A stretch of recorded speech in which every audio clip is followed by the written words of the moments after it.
Good evening, everyone. It's an absolute pleasure to be here.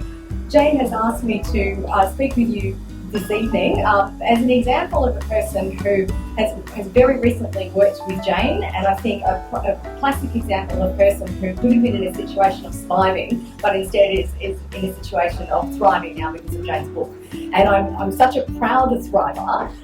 Who follows Jane's blogs on LinkedIn, Jane's posts? Who read the post this week about networking?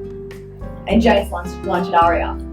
I'm the Aria lady. So I'm just extremely proud thriver, and again, extremely proud to know Jane. So I thought I'd share a little with you about my story and how I came to know Jane. Jane and I actually met a little over 5 years ago. I took a voluntary redundancy at that time from one of the major law firms in Sydney. And I didn't really want a new job at all. I wanted to travel. But my sessions with Jane were so marvellous that I kept attending anyway. So that was how I knew Jane.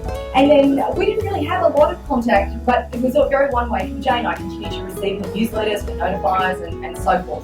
When I got back from overseas, I picked up a new role very quickly. And I moved on and I was Head of Corporate Affairs and Legal for Imperial Tobacco. And I was there for 3 years throughout the plain packaging transition. During that time, we had a change of general manager.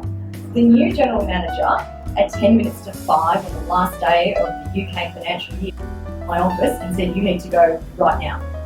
I need to save money, so goodbye." I fortunately saw this coming. I had a suitcase behind the door. Should have seen his jaw hit the floor when that suitcase came out. I'm on to you.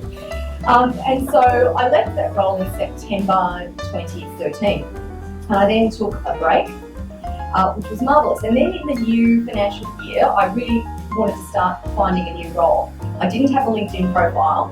My CV was a bit old-fashioned. And you start applying for things and not hearing a response.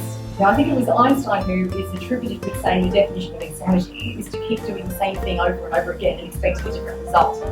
And it occurred to me that perhaps I should do something different. So I had taken a couple of contract roles which came up through contacts, which was great, and it's an excellent thing to do if you're looking for a new role. But then it occurred to me that perhaps I should go back and contact Jane, because Jane would know what recent CVs look like and could help me get a LinkedIn profile up, which I had not had before because I thought seeing my photo might want to encourage people to hurt me in the tobacco industry.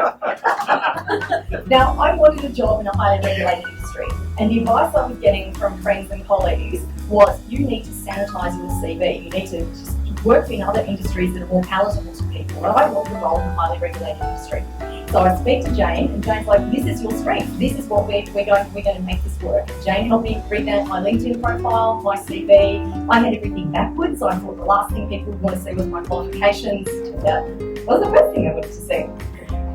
So Jane and I worked on this, and that was in, I think, October last year. Around 6 weeks after my LinkedIn profile went online, I was contacted by a recruiter with essentially a job that was so good that I could, if I had written a list down of everything I wanted, I couldn't have done better. Because I had a legal background, but as Head of Corporate Affairs and Legal, I wanted more. I didn't just want a traditional legal job. And so I was called by a recruiter from Evolve Intelligence who said, "We are looking for this highly specialised role. We can't believe we found someone who might actually be a fit."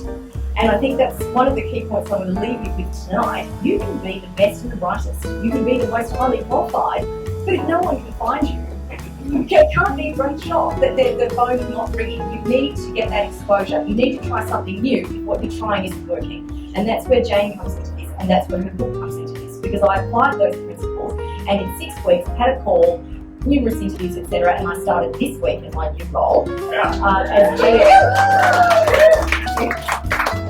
as GM Regulatory and Responsible Gambling for Tabcorp, a role that I'm tremendously excited about, and thank you to Jane.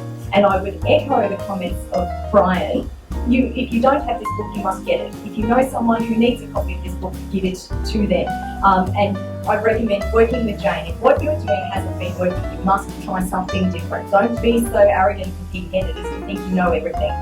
When there's an expert, you don't always wash your own car, you get someone who's an expert to do that. Go and find an expert like Jane who knows this business inside out. And yeah, I could not endorse Jane more highly, both as an author, as a coach, and I'm proud to say as a friend. And it's one of the reasons why I invited her to celebrate with me at ARIA, and I'm so delighted to be here tonight to celebrate her new book with you. Thank you, Jane.